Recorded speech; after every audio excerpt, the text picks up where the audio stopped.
제가 그동안 목양 사역을 하면서 여러 곳에서 다양한 사역을 경험해 보았습니다. 일단 우리 봉천동부터 시작해서 수지나 또 분당, 또 우리 동네에 이르기까지 제가 오고할 데 없는 노숙인부터 시작하여서 또 화려한 재벌까지 많은 분들을 만나 보았습니다. 근데 제가 많은 분들을 만나면서 내린 결론은 이것입니다. 하나님 앞에서 영혼은 다 똑같구나 라는 결론이었습니다.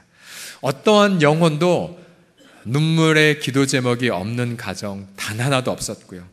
또 어떠한 사람도 아픔과 상처가 없는 사람 단 한 명도 없었습니다. 그러면서 또 하나의 중요한 레슨을 하나 배웠습니다. 그것은 하나님의 그 일을 하는 데에 있어서 성도들의 경제적 수준이 결코 영향을 끼치지 않는다는 진리였습니다. 예를 들어 부자 동네라고 해서 헌금을 많이 하는 것도 아니고요.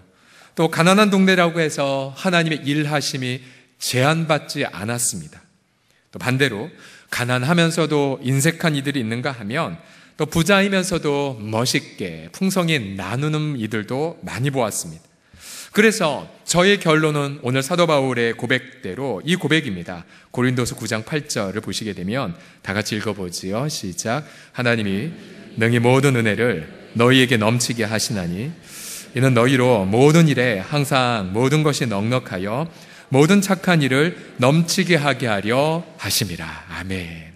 즉 우리 예수 믿는 저와 여러분들은 이 고린도서 9장 8절에 있는 말씀처럼 하나님의 그 은혜, 하나님의 그 부어주심 때문에 일평생 줄 것만 있는 인생으로 부름받았다라고 하는 사실입니다. 그럼 우리 교회는 과연 어떠할까요? 우리가 지난주에 노숙인들을 위한 겨울 외투나기 모금을 했는데 당초 예상 금액보다 2배 정도 가까운 모금이 되어져서 저희가 420벌, 많죠. 노숙인들의 420벌을 어제 그 참 좋은 친구들이라고 우리 한국에서 노숙인 사역을 가장 많이 하는 곳 중에 한 곳에 저희가 박스를 다 전달했어요. 얼마나 행복했는지 모릅니다. 그래서 저는 저 박스를 보면서 또 전달하는 과정을 보면서 이런 결론을 내렸습니다. 우리 교회 성도들은 진짜 부자다. 동의하십니까? 옆 사람 보면서 당신 부자입니다라고 한번 해보세요. 시작. 당신은 부자입니다. 왜냐하면 하나님의 은혜의 풍성함 때문에 하나님의 필요가 있는 곳 언제든지 우리가 그 아름다운 풍성한 통로가 되어 왔기 때문입니다. 우리는 지난주에 줄 것만 있는 인생이라는 제목으로 고린도후서 9장의 앞부분을 함께 나누었죠. 하나님이 필요하신 건 물질이 아니라 바로 예수 믿는 거에 대한 감격을 받은 사람, 구원의 감격 있는 그 마음을 통하여 또 다른 하나님의 풍성한 일들을 진행하신다는 것을 나누었죠. 주중에 어느 선교사님이랑 만나서 교제하는데 마치 그분이 저희 설교를 들은 것처럼 똑같은 말을 하신 거예요. 목사님, 한국에 와서 돈이 필요한 것이 아니라 하나님 앞에 순수하게 자신의 마음을 드리는 자, 그 마음이 필요한 걸 경험한다라고. 그래서 자신의 선교지에서 하나님이 어떻게 채워가셨고 채운 걸 어떻게 흘려보낸지에 대한 간증을 또다시 생생하게 들을 수가 있었습니다. 우리 사랑하는 성도님, 우리 예수 그리스도를 믿는 저와 여러분은 이처럼 줄 것만 있는 인생으로 부름받은 것을 믿으시기 바랍니다.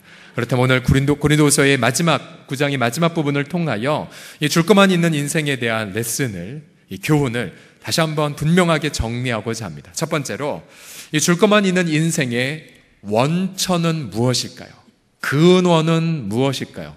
본문을 보면 두 가지를 제시합니다. 따라 하시겠습니다. 하나님의 능력과 신실하심. 시작. 하나님의 능력과 신실하심. 이 지구에서 가장 광대한 사막은 아프리카의 사하라 사막이죠. 위성 사진을 눈으로 보게 되면 저 사막 자체는 물이 없습니다. 그래서 생명체가 살아갈 수가 없지요. 그러나 현대 과학으로 저 지하를 뚫어보니까, 지하를 보니까 글쎄 지하에 약 250m 미만의 지하에 거대한 강물이 흐르고 있는 것을 발견을 했죠. 지금 저 물줄기, 파란색 물줄기가 전부 다 이 사하라 사막 지하에 흐르는 거대한 강물줄기여서 하루에 수만 명이 먹을 수 있는 물이 저 지하에 흐르고 있다고 합니다. 그러니 아무리 사막에 산다 하더라도 저 깊은 원천에서 물을 끌어올리면 풍성하게 살아갈 수가 있겠죠. 마찬가지로 이 광야와 같은 이 세상 속에서 예수 그리스도의 십자가와 부활을 믿는 저와 여러분들도 이러한 광활한 원천을 갖고 있습니다. 첫 번째 원천은 바로 하나님의 능력이라고 하는 원천이죠. 8절을 다시 보시게 되면 하나님이 능히 모든 은혜를 너희에게 넘치게 하시나니 이는 너희로 모든 일에 항상 모든 것이 넉넉하여 모든 착한 일을 넘치게 하게 하려 하심이라고 말합니다. 이 구절의 핵심은 바로 하나님의 능하심에 있습니다. 즉 줄 것만 있는 인생의 원천은 저와 여러분의 한정된 재화가 아니라 바로 하나님의 능력에 있다는 거죠. 예를 들어 저 광야에서 40년간 광야 생활했던 이스라엘 민족을 떠올려 보십시오. 광야에서는 지금으로 말하면 시나이 반도에 해당하는 그 지역은 역시 건조하여 경작도 할 수 없고 물도 제대로 얻을 수 없었습니다. 그러나 하나님은 그들에게 일용할 양식과 물을 무려 40년간이나 공급해 주셨지요. 여러분, 이 장정만 60만 명, 그러니까 대략 전체 인구가 약 200만 명에서 400만 명 되는 그 대인구, 얼마나 많은 양식이 필요했겠습니까? 잠시 후에 우리 이 예배드리고 나서 6층 식당에서 가도, 여러분 보셨죠? 국수 하나 대접해도 만들려고 거대한 이 그릇, 거대한 불이 필요한데, 하물며 이 수백만 명을 먹이려면 얼마나 많은 것이 필요했을까요? 하나님께서 내가 너희를 40년간 먹이리라 라고 약속하셨을 때에 시편 78편 19절에 보게 되면 이스라엘이 뭐라고 대꾸한 줄 아십니까? 같이 읽어보죠. 시편 78편 19절 시작. 하나님을 대적하여 말하기를 하나님이 광야에서 식탁을 베푸실 수 있으랴. 예. 여러분, 이 비판은 합리적입니다. 맞는 말이에요. 그러나 하나님의 능력은 인간의 합리성과 인간의 지성과 경험을 초월합니다. 그래서 저들은 매일 새벽마다 만나를 먹었고 저녁마다 하나님이 모아주시는 메추라기를 통하여 단백질을 충분히 공급했죠. 하나님의 능력은 제한이 없다라는 것을 믿으시기 바랍니다. 두 번째, 하나님의 그 원천, 줄 것만 있는 인생의 원천에는 하나님의 신실하심이 있습니다. 9절을 보시게 되면 기록된 바 그가 흩어 가난한 자들에게 주었으니 그의 의가 영원토록 있다고 말하고 있죠. 성경의 이 의라는 개념은 이것입니다. 하나님이 약속하신 그 약속을 신실하게 이루어 가시는 것, 이것이 바로 하나님의 의입니다. 우리 하나님이 무엇이라 우리에게 약속하셨습니까? 마태복음 6장 33절 다 같이 읽어보죠. 시작. 그런즉 너희는 먼저 그의 나라와 그의 의를 구하라. 그리하면 이 모든 것을 너희에게 더하시리라. 하나님의 약속이에요.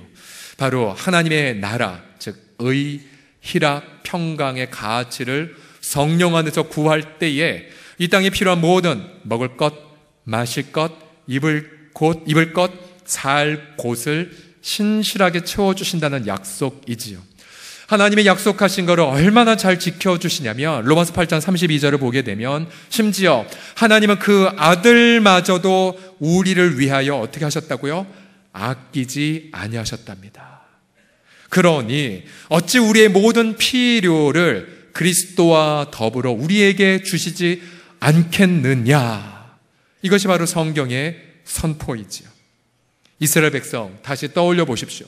저들이 40년간 광야 생활하면서 무수히도 많은 범죄를 하나님 앞에 저질렀습니다. 성경에 기록된 것만 해도 10번 이상 하나님 앞에 대적했고 심지어 하나님의 영광이 장렬함에도 불구하고도 그 눈앞에 대고 우리는 이집트로 돌아가겠노라고 반역하기도 했었지요. 그러나 놀라운 것은 반역한 그 다음 날 만나가 끊어진 것이 아니라 그들이 반역한 그 다음 날에도 여김없이 만나는 그들 텐트 주변에 내렸었고요. 그들이 배역했던 그 다음 날에도 여전히 저들은 반석에서 나오는 물을 마실 수가 있었어요.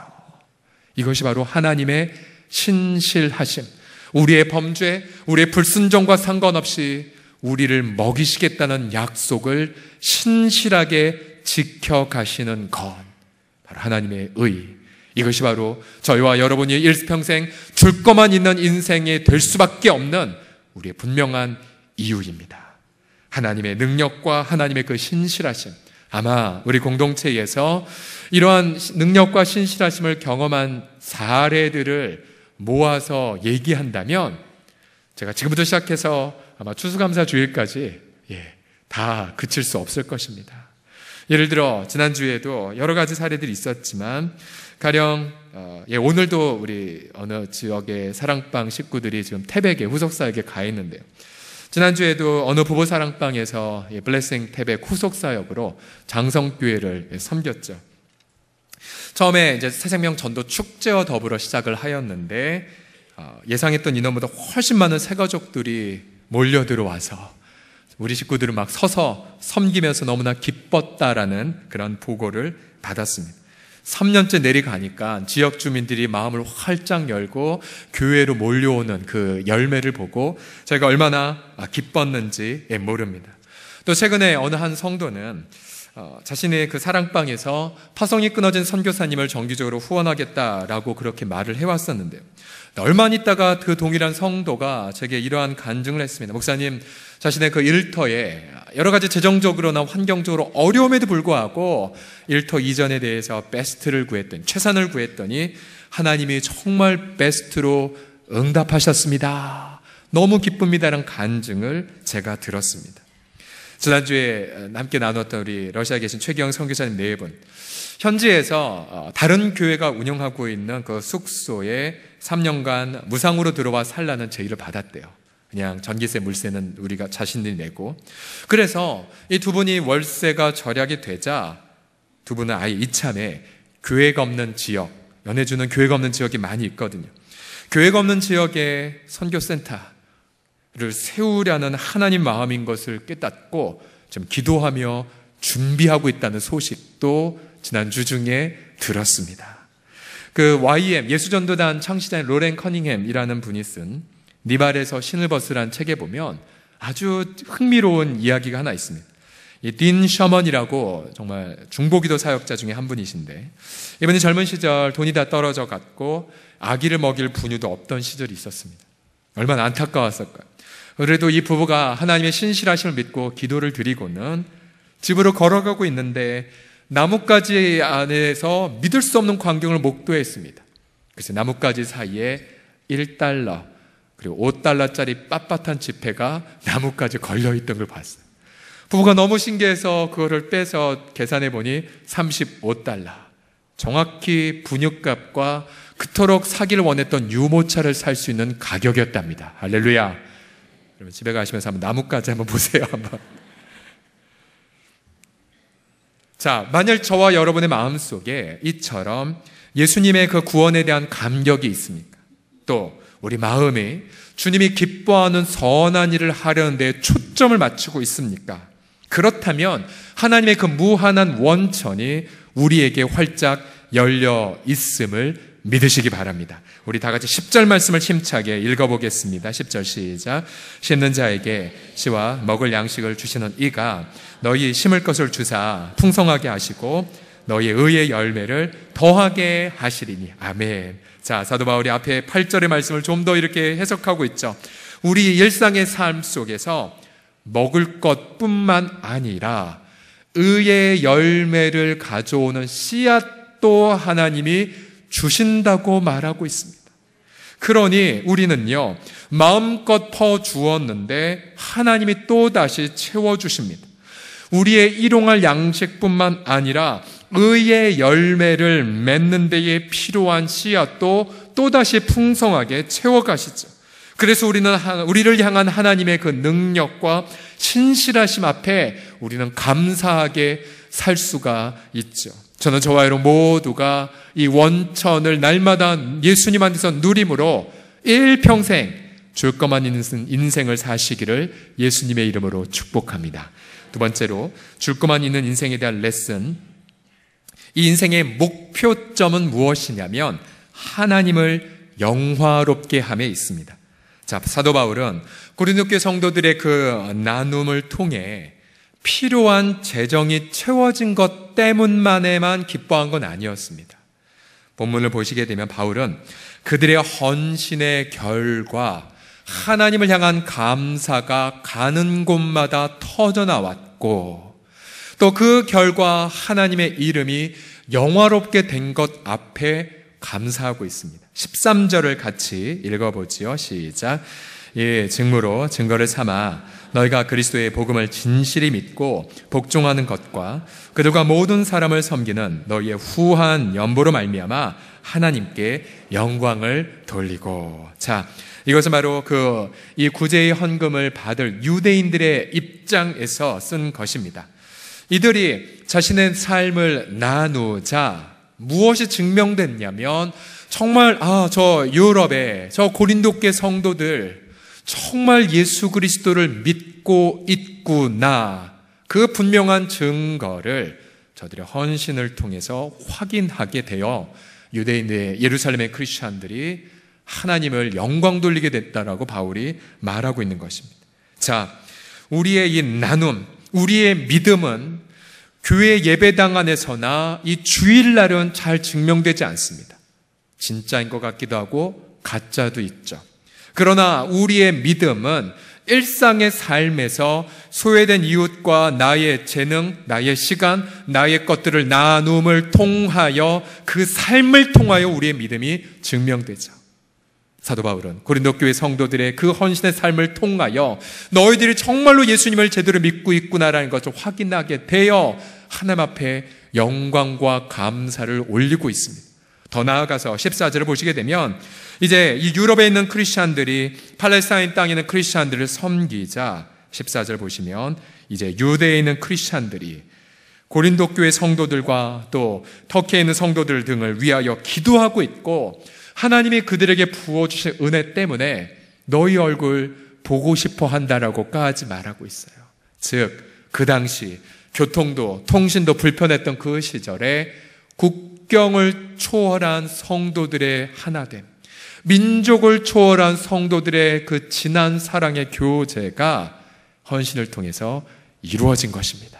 그러니 얼마나 사도 입장에서 기뻐하고 하나님 앞에 영광을 돌릴 수 있었을까요?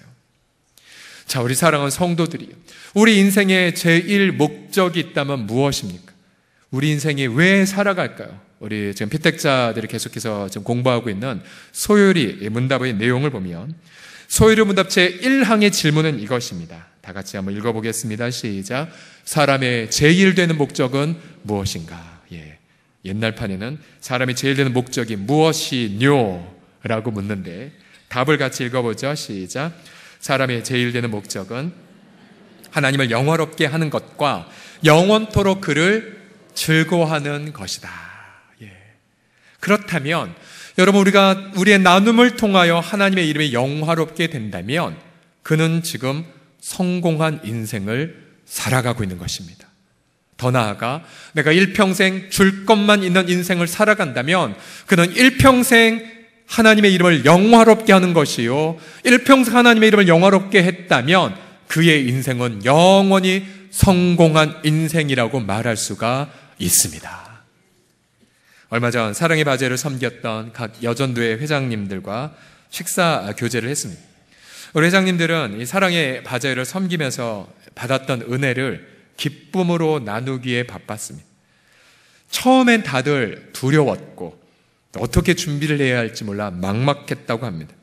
그러나 이분들이 가장 먼저 했던 건 리더들이 모여서 기도 제목을 일찍 작성했고요, 기도를 시작했습니다.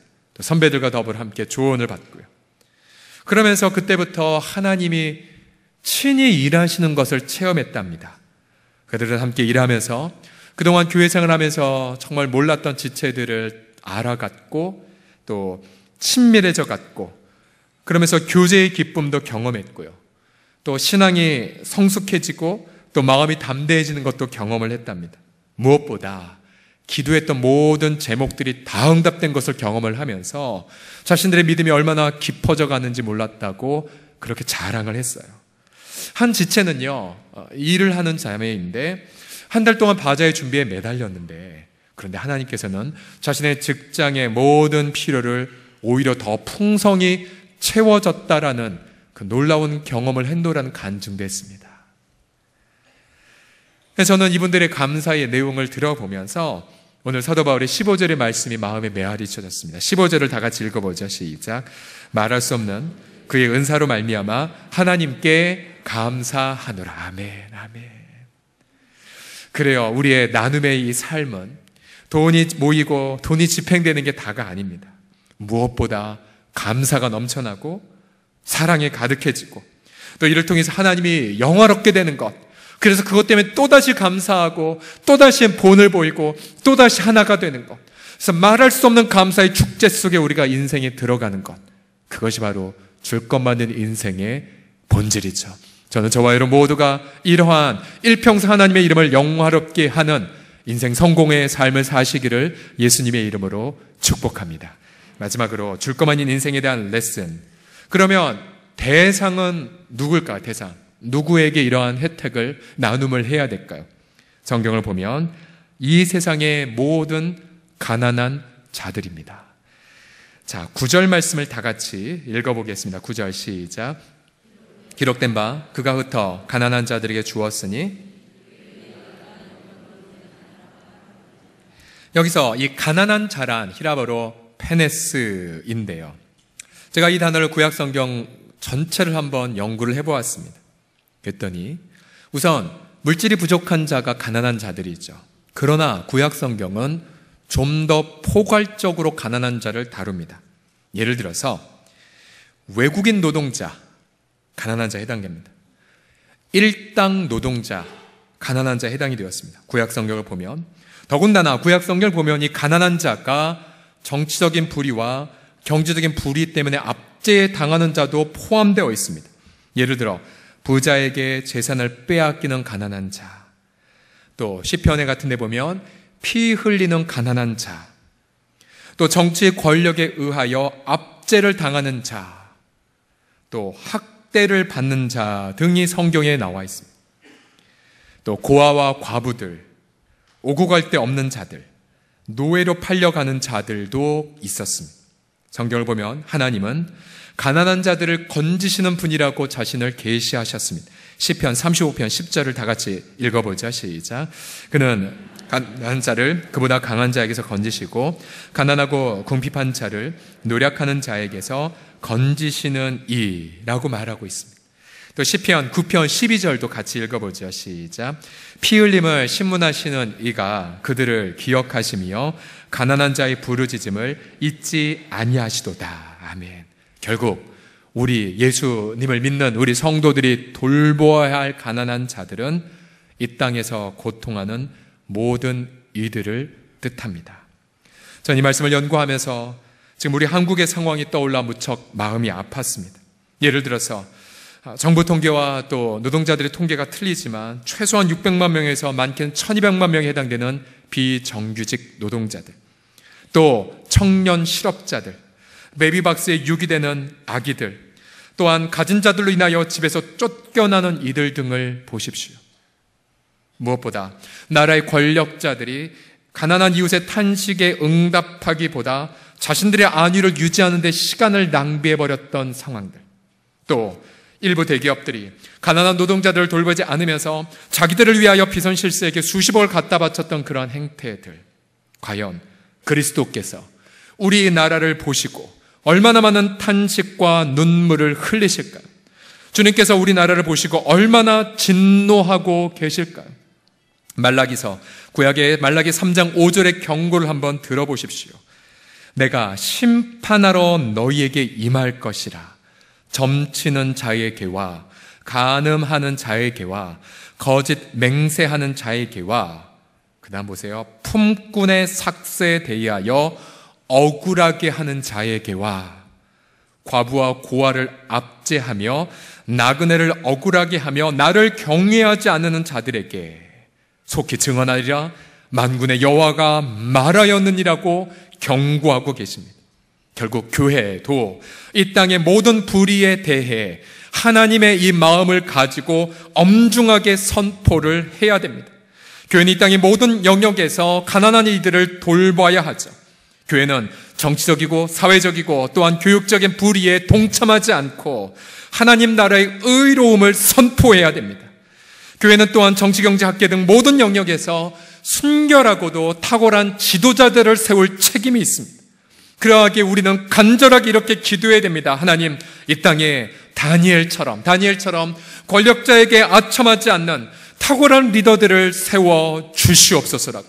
또한 요셉처럼 깨끗한 양심을 가지고 민족의 경제 문제를 해결하는 지도자들을 일으켜 주시옵소서라고. 네, 얼마 전에 제 마음에도 이 민족 때문에 너무 마음이 아픈 상황에서 브란덴부르크 비망록이라는 책을 읽어본 적이 있습니다.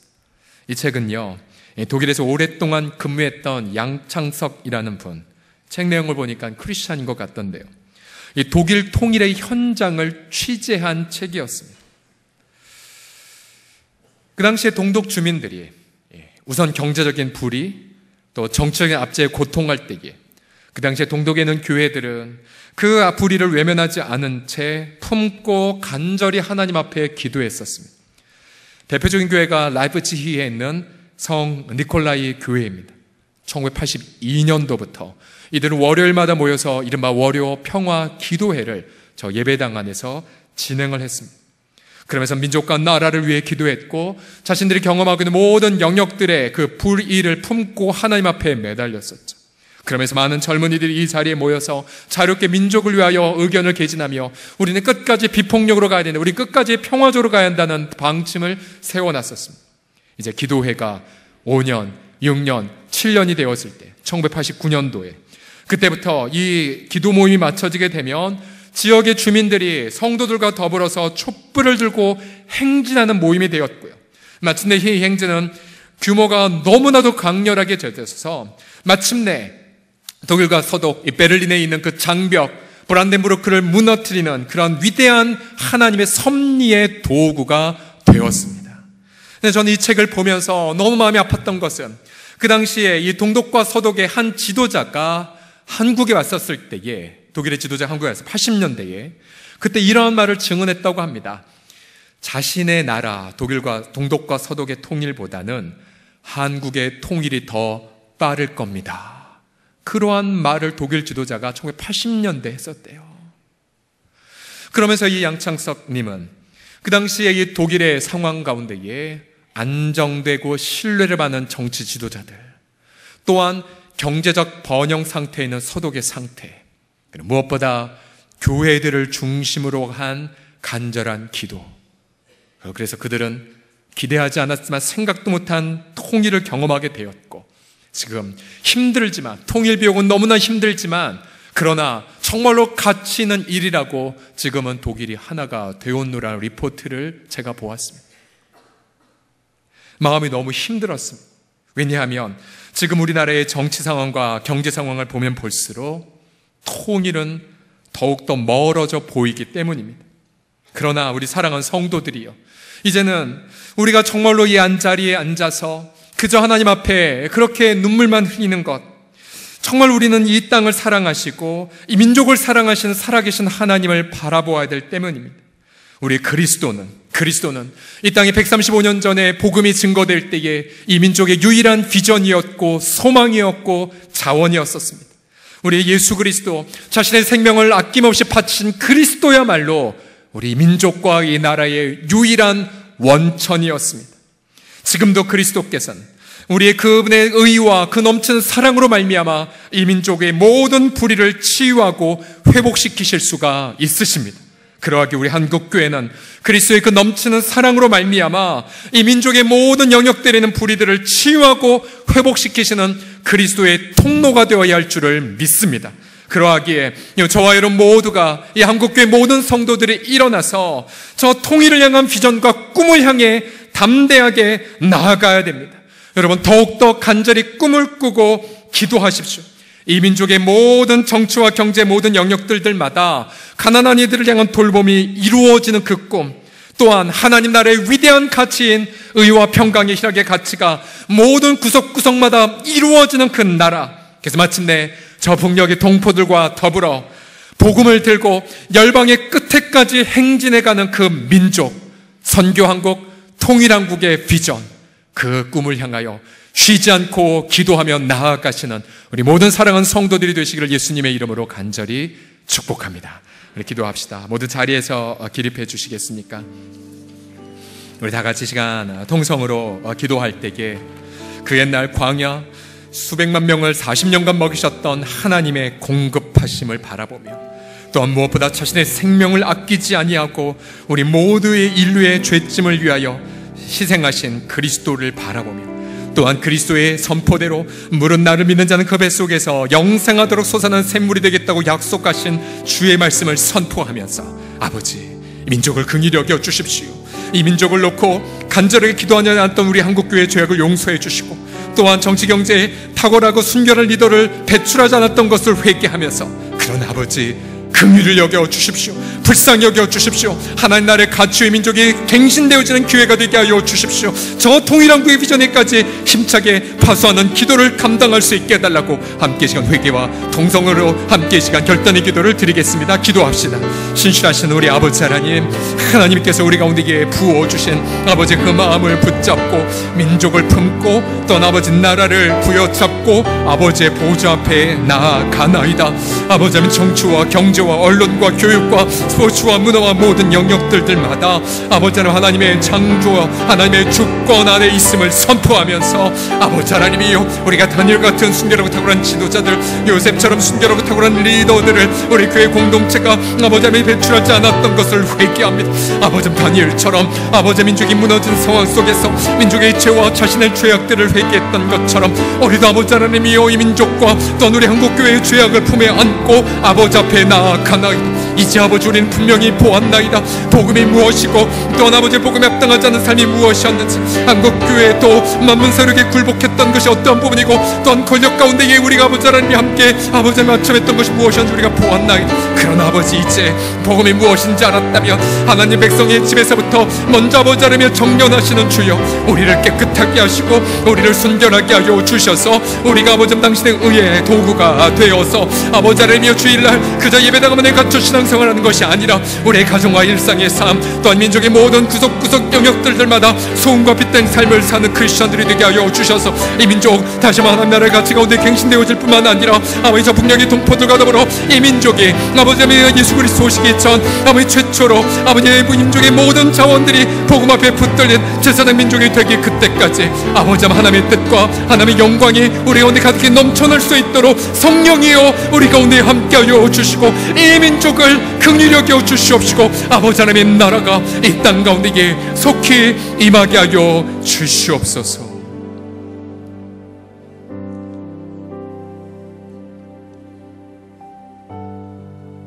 성전이 불타버리고 예루살렘 성곽이 황폐화되었던 그 시절, 다니엘과 느헤미야가 자신의 죄를 회개하고 민족을 위하여 부여잡고 기도하며 나아갔던 그 기도를 이 시간 우리도 동일하게 주 앞에 바치나이다. 주여, 우리의 죄악을 용서하여 주시옵소서.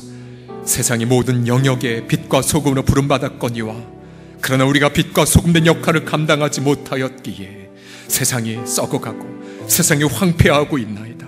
주님, 우리의 죄악을 용서하여 주시옵소서. 아버지 하나님, 하나님의 그 의, 복음 안에 나타난 하나님의 영원한 의가 아버지 하나님의 능히 정치를 거룩하게, 경제를 아버지 하나님 공평하게, 또한 학계를, 또 문화계를, 또 모든 영역들을 완전하게 바꾸어 가실 수 있음을 고백하기에 주님, 우리 한국교회가 일어나 아버지 민족을 부여잡고 기도하며 아버지 통일을 놓고 쉬지 않고 깨어 파수하는 역할을 감당하므로 이 민족 다시 일어나 아버지 하나님의 복음 앞에 온전한 제사장이 되는 그날까지 쉬지 않고 간구하며 기도하며 섬기며 삶을 나누며 행동하는 우리 모든 아름다운 크리스찬들이 다 되게 하여 주시옵소서. 우리 주 예수 그리스도의 이름으로 기도드립니다.